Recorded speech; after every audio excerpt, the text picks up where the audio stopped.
Hello,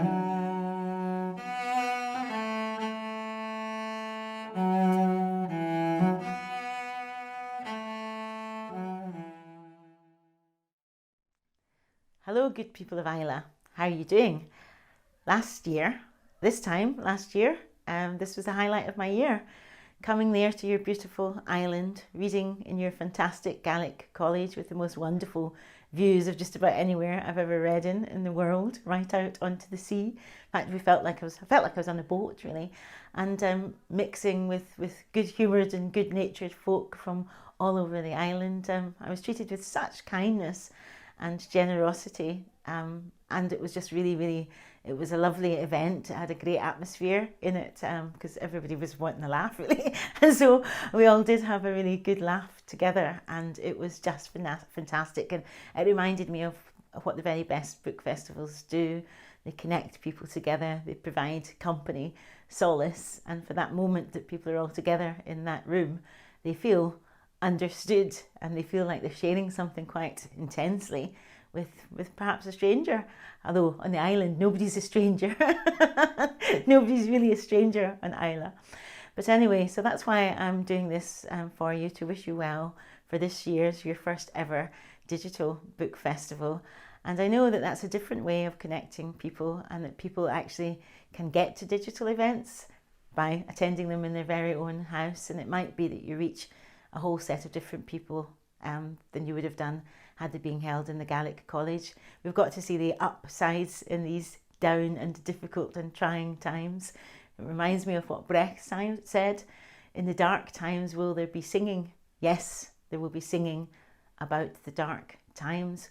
Which leads me to the first poem that I'm going to read to you. I was so impressed with the way in which musicians in particular have responded to the COVID crisis and have pulled out all the stops, from singing in Italian balconies to doing these extraordinary Zoom formats where 10 of them all sing at once. And so this poem I wrote, and it's called "What Key Is It, Robbie?" The bagpipers of Bishop Briggs play Scotland the Brave. Pipers from Japan, Spain, Canada, the US, lung to lung, deep breaths, this should be saved. We clap the carers, the nurses, the NHS. The soprano's voice on the Italian balcony rises to Bocelli's "Time to Say Goodbye." I weep at the parody of Bohemian Rhapsody, dance to Kijo's new "No Pato Pata I," greet at my mum's "I'm no awa to bide awa," tears, clefts, a world music stay-at-home fest, new songs live streamed, the shy, Chorlton-based badly drawn boy. "What key is it, Robbie?" Ringo asks on the phone. The weight of the world's musicians on my heartstrings. What crazy rhythm with Julian and the BBC Philharmonic. What a beauty, Celeste, Lean on Me, the big night in. Or Star One and my son playing Bill Withers again after Mr. Vegas's "I'm Blessed." Music's the tonic. And it has been a great tonic, and hopefully poetry has been a great tonic too, and art and literature and theatre. I've been doing this series of programmes that I curated and hosted myself called Makar to Makar. You can get all 14 of these programmes if you go onto the National Theatre of Scotland's website. But it was a real joy to host the programme and to work with my small team as I did it. There was just 4 of us working on the programme every week, and we worked really well together. We kept each other fine company under lockdown, and we're all now a bit bereft that the series has finished, but we got an extraordinary response to the series because people felt like they were actually being accompanied.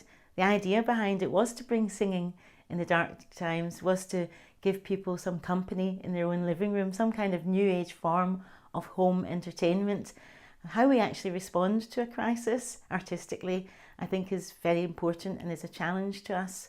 And if we can respond with our own creativity, our own kindness, our own imagination, our own reaching out, then we can all feel a little bit less homely, less lonely in our own rooms, in our own Zoom rooms. And there's something strange about the Zoom format itself, isn't there? Zoom or House Party or FaceTime or whatever else it is that you've been doing. There's just that moment when you have to press the wee red button to leave and to quit, and you feel the kind of air goes out of you like a sad balloon, and you feel that you're sort of slightly bereft. And that's a new feeling that we're all getting used to, that way of connecting digitally and being kind digitally. We've learned a little wave that we do, and we've learned all sorts of things to the screens. You know, I've got my mum half her face in an iPad every day, because she's still not quite learned to give me her whole face, but half her face in an iPad, I'll take it, you know. I'm just really glad to be able to see her. But my mum's and my mum being in a care home during this period has been the hardest thing that I've had to deal with in the course of my life, even harder than my dad dying shortly after I came back from Islay last year. My dad died about 4 weeks after the visit, and my mum actually being in care during this time has been really, really challenging. But she's kept saying some things on repeat, and this poem comes from one of the things that she's saying on repeat, and it kind of fits in very neatly with the themes for this year's Islay Book Festival. So this poem is called "The World is a Village."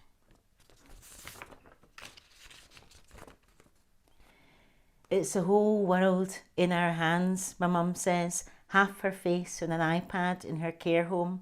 Not just Scotland, it goes wherever it roams. You're just there. You've never been more far away. It's China, Korea, Syria, Spain.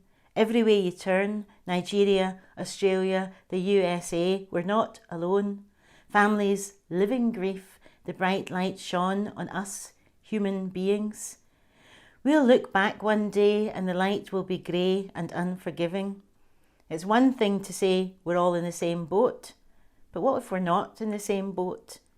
We carry on doing what we're doing for each other, our hearts open like doors, distance giving, fonder for our brothers and sisters, our sisters and brothers.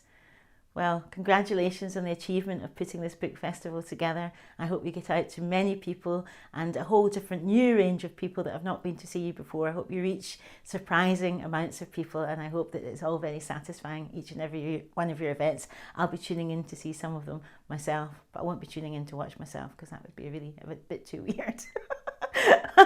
Anyway, I forgot to mention the other thing I liked about Islay, and that was the whiskey, and I drank quite a good few of those when I was there in various different whiskey bars, mainly in the Islay Hotel, and they've got quite a good taste and quite a good palate, I think, and it got better there. So if I had a wee glass of whiskey, or if it was that time of day, I would raise it to you, but we're good at imagination these days, so here's my digital glass of whiskey, my imaginary glass. Here's to you. Was like you. Have fun. Bye.